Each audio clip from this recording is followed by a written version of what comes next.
Vamos então começar o capítulo 30, últimas páginas. Acompanhávamos o assistente refletindo agora em nossa separação. Achávamos-nos, Hilário e eu, preocupados e comovidos. Ante o sol renascente, o campo terrestre brilhava em plena manhã clara. Mudos e expectantes, renteamos com o homem do campo, manobrando a enxada na defesa do solo. Aulus apontou com a destra e rompeu o silêncio murmurando: Vejam, a mediunidade como instrumentação da vida surge em toda parte. O lavrador é o médium da colheita, a planta é o médium da frutificação e a flor é o médium do perfume. Em todos os lugares damos e recebemos, filtrando os recursos que nos cercam e moldando-lhes a manifestação segundo as nossas possibilidades. Avançávamos e em breves momentos víamos-nos defrontados por singela oficina de carpinteiro. Nosso orientador indicou o operário que aplainava enorme peça e observou: possuímos no artífice o médium de preciosas utilidades. Da devoção com que se consagra ao trabalho, nasce elevada percentagem de reconforto à civilização. Não longe, surpreendemos pequena marmoraria, à porta da qual um jovem envergava o escopo ferindo a pedra. Eis o escultor, disse Aulus, o médium da obra-prima. A arte é a mediunidade do belo, em cujas realizações encontramos as sublimes visões do futuro que nos é reservado. O que nós vemos o Aulus colocando aqui é que nós aprendemos, nós intuímos em todas as situações e com todas as coisas.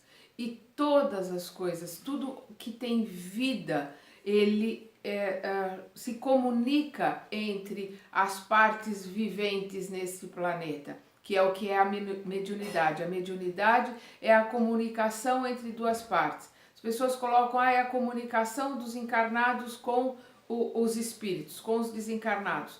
Não só isso, a mediunidade é a capacidade de intuição, é a capacidade de receber informação à sua volta, decodificar essa informação. Então o que ele coloca aqui, que todo ser vivente é um médium. Então nós vemos aqui ele falando das plantas, falando inclusive do escultor, que é o médium da beleza, né? Ele comunica, ele passa a comunicação de uma pedra fria, mas que não deixa de ser uma forma de vida, né? O mineral é um começo de vida, é um começo de aprendizado.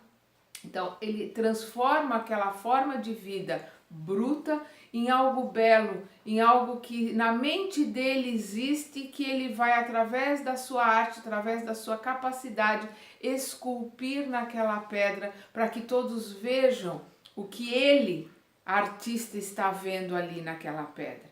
Então é muito importante que a gente entenda que o planeta é vivo, né? Tudo à nossa volta é vivo.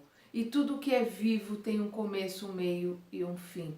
Porque está aprendendo e vai mudar de escola, vai mudar de aula, né? vai continuar crescendo, vai continuar se aprimorando. Nós temos que ir mudando esses paradigmas que a gente traz desde as nossas encarnações anteriores, lá da Idade das Trevas até agora, essas ideias muito medievais acerca de vida, acerca de comunicação, acerca de amor, acerca de todas as experiências que nós temos neste planeta. O André continua.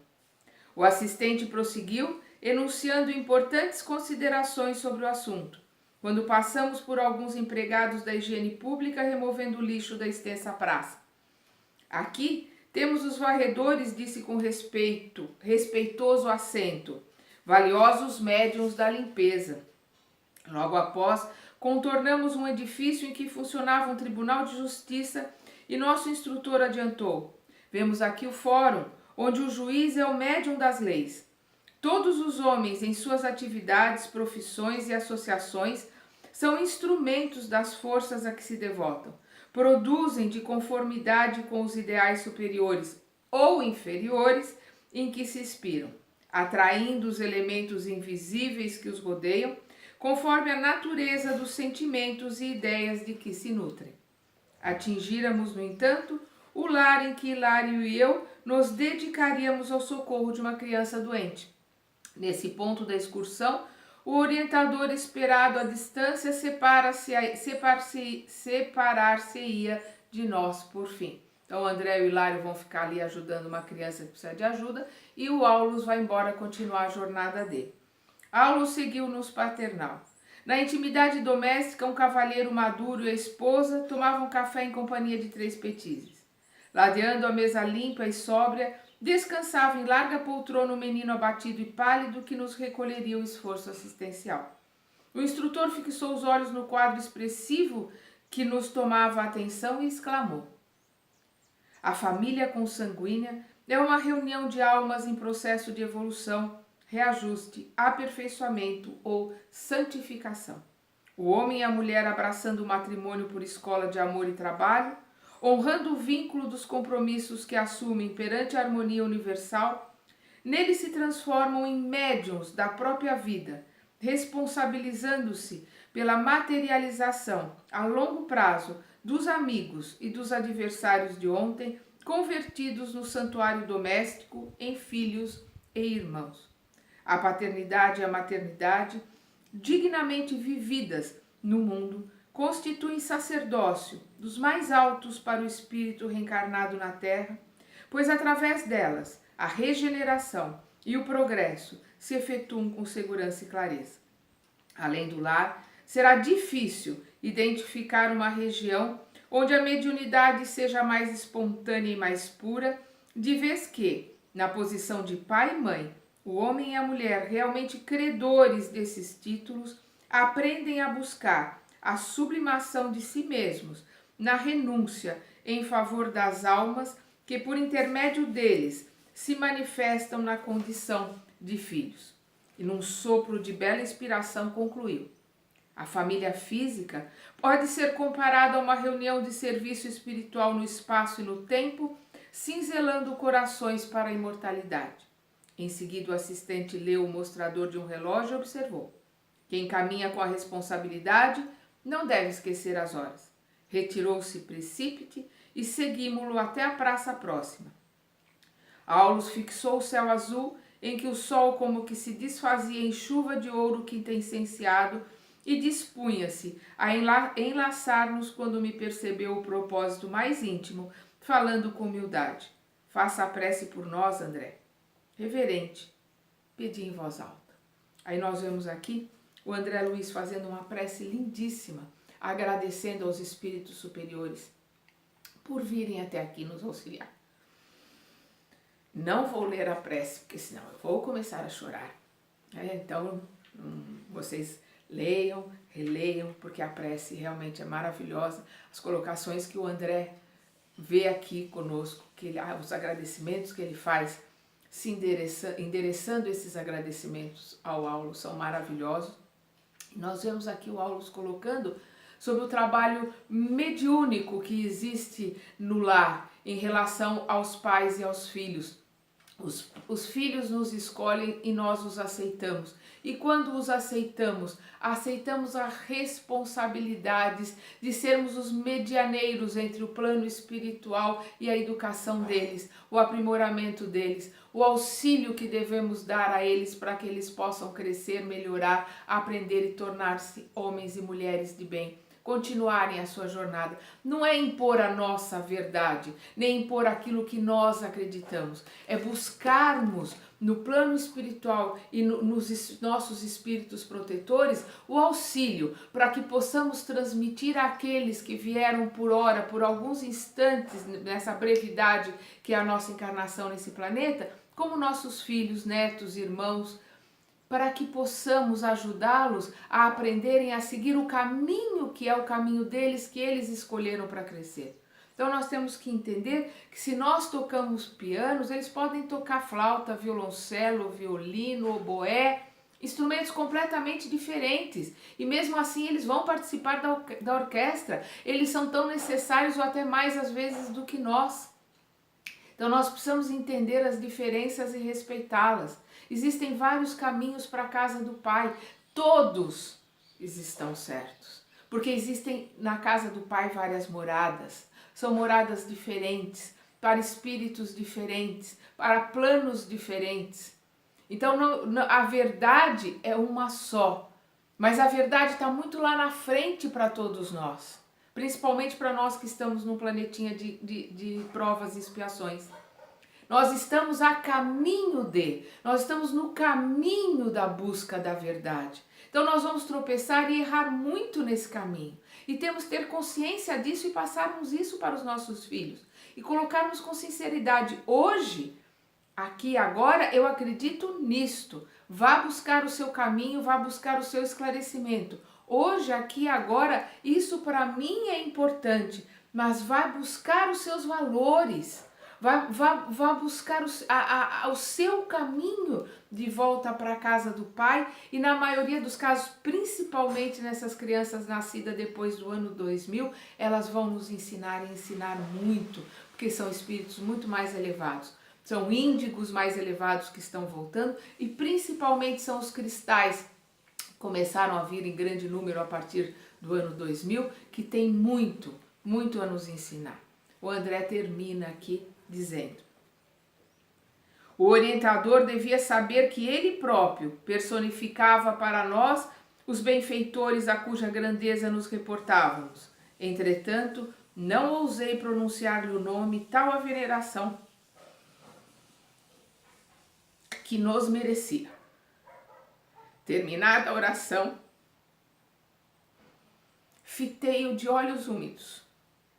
Aulus não disse uma palavra.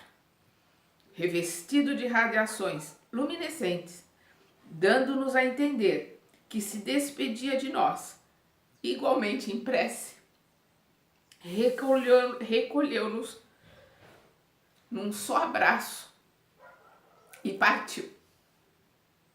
À maneira de crianças, Hilário e eu, em pranto mudo, de reconhecimento, contemplamo-lo até que se apagou o vulto ao longe. Lembramo-nos então do trabalho que nos aguardava, e louvando o serviço, que em toda a parte é a nossa bênção, passamos a socorrer a criança enferma como quem se incorporava ao grande futuro.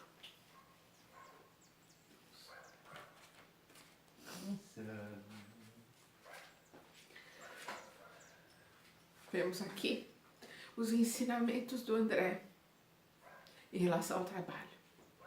O trabalho é a nossa única forma de crescimento, de aprendizado, de mantermos-nos ocupados, a mente ocupada, os braços ocupados, né? O trabalho dignifica o homem. E quando eu falo do trabalho, eu não estou falando das horas que nós passamos para pagar as nossas contas. Não, eu estou falando de todas as horas do dia que são trabalho. Nós trabalhamos para pagar as nossas contas, mas não podemos esquecer que lá no nosso trabalho nós estamos juntos com aqueles com os quais nós temos que aprender e ensinar, com os quais nós temos que conviver. Não existe acaso, não existe coincidência. Na nossa família nós estamos juntos aqueles que nós escolhemos e que nos acolheram e aqueles que nos escolheram e nós acolhemos. Nós estamos na vida em volta de pessoas que nos amam e que nos odeiam. A que nos amam nós conquistamos através do tempo e a que nos odeiam nós criamos esse ódio, essa inimizade com os nossos atos e com as nossas atitudes e nós temos que nos redimir perante essas pessoas. Nós temos que nos desculpar, nós temos que pedir perdão, nós temos que perdoar. Nós temos uma longa jornada de trabalho, de aprendizado, de conhecimento pela frente. Mas para obter conhecimento, nós precisamos do trabalho, da boa vontade de arregaçar as mangas para errarmos. Porque é no erro que nós aprendemos. A gente acerta pouco, infelizmente. Às vezes, quando acerta, não sabe nem por que acertou. Mas quando nós erramos, nós sabemos aonde nós erramos. E é ali que nós temos que trabalhar para nos melhorarmos, para aprendermos e realizarmos a nossa reforma íntima, porque nos mudando por dentro, mudamos a nossa vibração, acabamos mudando o nosso entorno. E é nos mudando, é com a nossa reforma íntima que nós vamos conseguir caminhar de volta para a casa do Pai. Vamos continuar estudando no próximo livro, Ação e Reação. Até lá!